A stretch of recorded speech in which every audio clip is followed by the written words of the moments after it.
माननीय मुख्यमंत्री श्री शिवराज सिंह चौहान जी ने घोषणा करी है कि धरती आबा भगवान बिरसा मुंडा के जन्मदिन को हम सभी जनजातीय गौरव दिवस के रूप में मिलकर के मनाएंगे। इसलिए 15 नवंबर को भोपाल के जम्बूरी मैदान में भील, भिलाला, गोंड, कोरकू, बेगा, सहरिया लगभग सभी प्रमुख जनजातियों के लोग मध्य प्रदेश के कोने कोने से कल 14 नवंबर को भोपाल के लिए रवाना होंगे और 15 तारीख को जम्बूरी मैदान में सभी एकत्रित होंगे।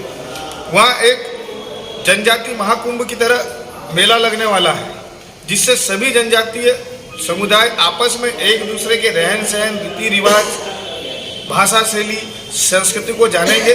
साथ ही हम सभी को संबोधित करने के लिए हमारे देश के यशस्वी प्रधानमंत्री माननीय नरेंद्र मोदी जी भी वहाँ पर आ रहे हैं। कल सुबह 14 नवंबर को पंधाना के ग्राम बड़ौदा अहिर, जिसे हमारे निमाड़ के क्रांतिकारी और स्वतंत्रता सेनानी टंट्या मामा की जन्मभूमि कहा जाता है, वहाँ से हम उस पवित्र मिट्टी को एक कलश में लेकर के भोपाल के लिए सुबह 10 बजे रवाना होंगे और उस पवित्र मिट्टी को हमारे यशस्वी प्रधानमंत्री माननीय नरेंद्र मोदी जी को वहाँ सौंपा जाएगा। उसमें विधायक जी, जिस तरह हबीबगंज स्टेशन का नाम बदला गया है, क्या मध्य प्रदेश में भाजपा ने नाम बदलने की रणनीति शुरू कर दी है? देखिए, रानी कमलावती भोपाल की आखिरी रानी थी और जिन लोगों ने उनके पति की हत्या करी थी, उसका बदला लेने के लिए उन्होंने जिनकी मदद ली, उन्होंने बदला तो लिया, लेकिन बाद में भोपाल पर अपना कब्जा कर लिया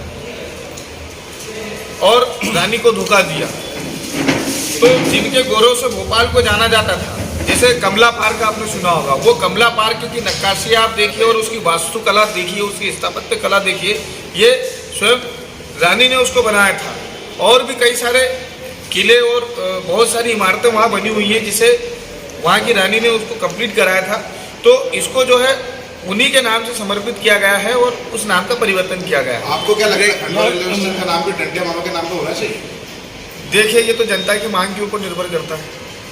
विधायक जी, आपने कहा कि जो आप इकट्ठा होकर जो सम्मेलन हो रहा है, आप जिसको कुंभ बोल रहे हैं, लगभग 5 लाख की संख्या में आदिवासी वहाँ पर एकत्रित होते हैं। आदिवासी सीएम की मांग नहीं उठा सकते आप लोग, क्यों उठाएंगे? आदिवासी सीएम की मांग तो सब जगह से उठ रही है, लेकिन भविष्य में जो स्थिति बनेगी वो करेंगे और हमको भारतीय जनता पार्टी पर भरोसा है। लगभग 5 लाख की संख्या में आदिवासी वहाँ पर एकत्रित होते हैं। आदिवासी सीएम की मांग नहीं उठा सकते आप लोग, क्यों उठाएंगे? आदिवासी सीएम की मांग तो सब जगह से उठ रही है, लेकिन भविष्य में जो स्थिति बनेगी वो करेंगे और हमको भारतीय जनता पार्टी पर भरोसा है कि वो आदिवासियों के लिए काम कर रहे हैं और लगातार काम कर रहे हो, नई नई योजनाएं बना रहे हैं। विधायक जी, आपने अभी कटघरे में खड़ा किया कमलनाथ को कि 750 करोड़ का FI अवार्ड, तो क्या वाकई ये जो योजना जिस पर सवाल खड़े हो रहे हैं कि प्रधानमंत्री के लिए इतने खर्च? देखिए, जनजातीय समुदाय को एकत्रित करने का काम किसी ने भी नहीं करा।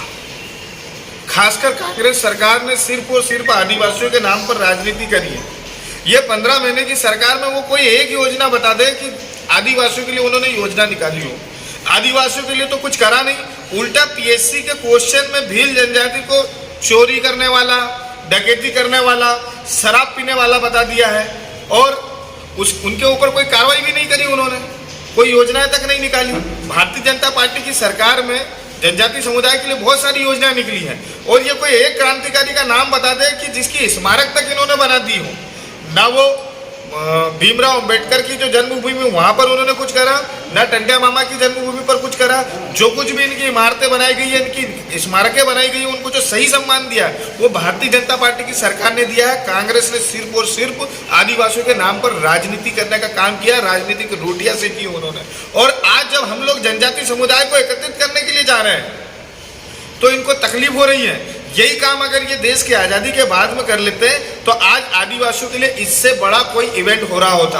आज उनको एकत्रित करने की आवश्यकता नहीं होती, आज आदिवासियों के विकास पर चर्चा नहीं होती। आदिवासियों के ऊपर अगर चर्चा होती तो उससे भी ऊपर उठ करके चर्चा होती। लेकिन ये दुर्भाग्य है कि कांग्रेस की सरकार रही और आज भी आदिवासियों को शोषित कहा जा रहा है। ये इसकी इसमें अगर किसी गलती है तो भारतीय राष्ट्रीय कांग्रेस की गलती है। जिस तरह से जंगल काटे जा रहे हैं, जिस तरह से जंगल, आप सिंगोट क्षेत्र देख ले, खालवा में जंगल कट रहा है, तो ये कई संदेश क्या मतलब, एक तरफ सम्मेलन करना, दूसरी तरफ जंगल काटे जा रहे हैं, आदिवासी जंगल काट रहे हैं। स्थानीय आदिवासी इन जंगलों को बचाना चाह रहा है।